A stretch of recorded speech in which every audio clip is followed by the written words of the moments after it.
Hi, welcome to another episode of TV Game Quickies. I'm Dave, and today we're going to look at something I swore I would never discuss as of episode 2, at least not for a while.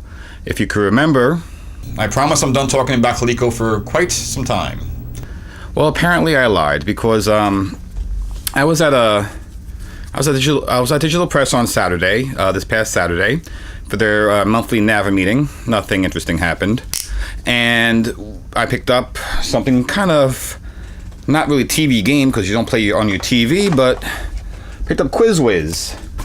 So apparently this was an old trivia game from the late 70s to early 80s, distributed by Coleco, and it's got 1,001 questions. Basically, here's how it works.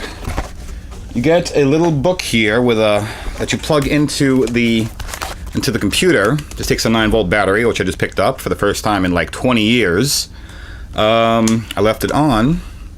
You pick a question number. Well, first you clear it. Pick a question number. For example, hang on a second. Who was the first president of the USA? Lincoln, A. Kennedy, B. Adams, C. or Washington, D. So this is question 0. This is a sample question. You clear it out, you press 0, and then you pick your answer, D, and you hit the answer button, and you get a little green light if you're correct. Now, if you're wrong, you get the little naughty sound. So anyway, yeah, I picked up this box, which came with the device and book number 1. Apparently, there was a whole line of Quiz Wiz items, because I see on the back here this little flyer that came with it. There's actually a challenger, a 2-player Quiz Wiz that you could play with your friends head to head. This is only like really a 1-player game. And according to the back of this book, there's like 30 different books and cartridges that you plug in. So assuming they all have 1,001 questions, which I, would not believe. That's about 30,000 questions you could answer on this little device.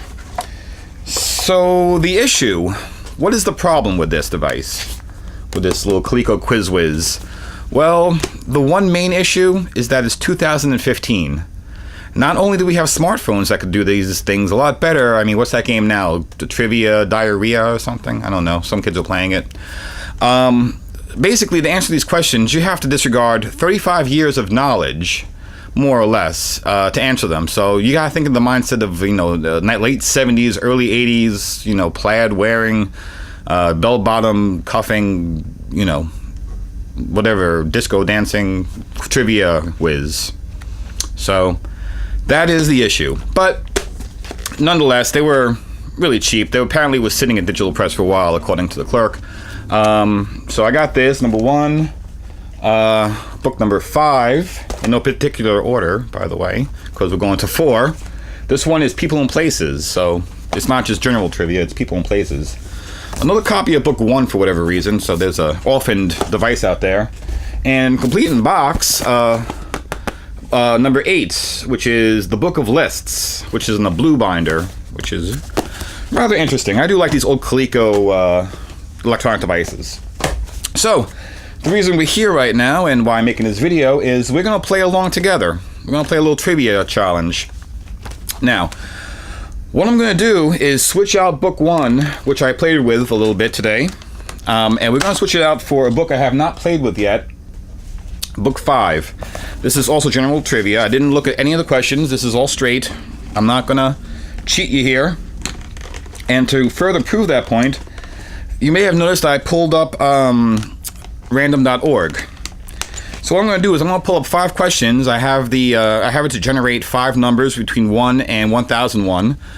I'm going to pull those questions up and I'm going to answer them honestly. I'm going to try to get as high a score as possible. I'll put the questions up on the screen down here, and your job is to try to beat my score.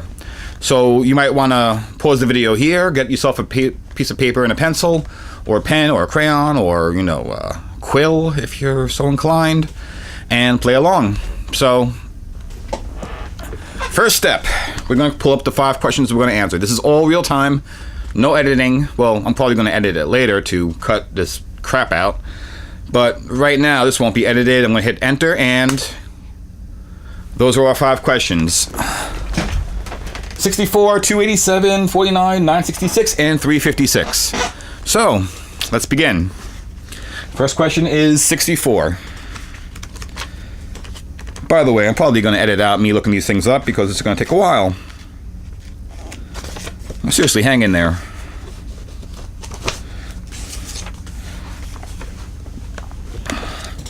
Okay, first question. Jesse James and his gang were famous robbers of A, cars, B, boats, C, trains, or D, planes.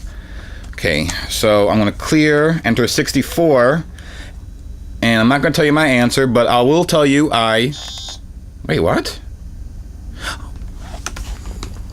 I hit the wrong button, so I'll give that to you. Okay, 287.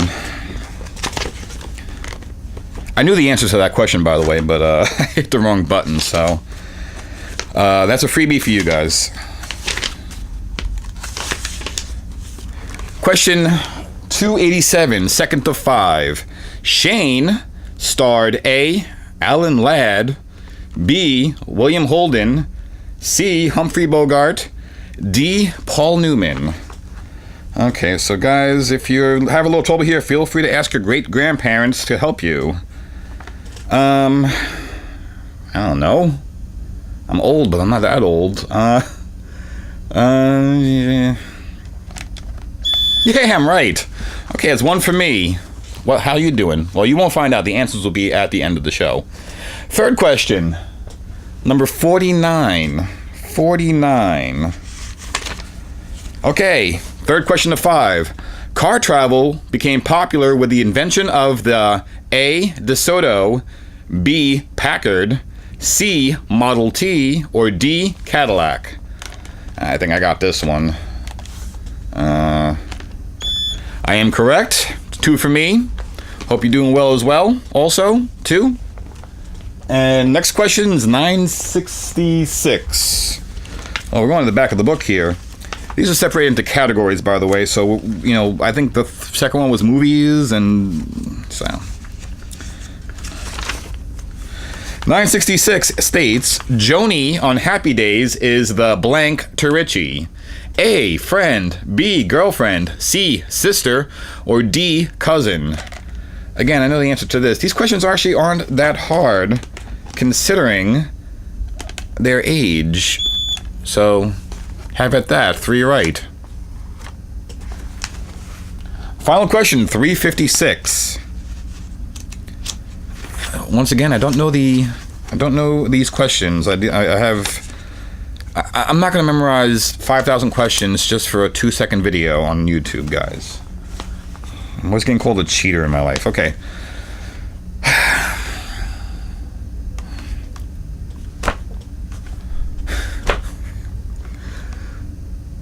This is...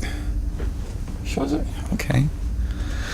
What was the longest recorded trampoline bouncing marathon? Because that's common knowledge, right? What was the longest recorded trampoline bouncing marathon as of 1979? Forget everything between whoever trampoline between 80 and 2005. Anyway, the answers are A, 900 hours, B, 578, C, 1248, and D, 1200 hours. I am just going to make a wild guess here because I do not know, and I was wrong. So there you have it, 3 out of 5. It would have been 4 if I was paying attention to the first question.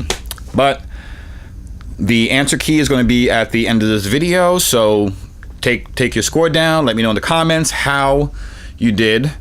And I'm going to have a YouTube page up. I'm going to have a Facebook page up by the end of the night here after I post this video. I think it's going to be facebook.com/TV Games. I'll put the link down here below the screen, so you could just follow that link, and it will be up. And just go there, and you could follow me and subscribe and do whatever you want to. Otherwise, I'm not the boss of you.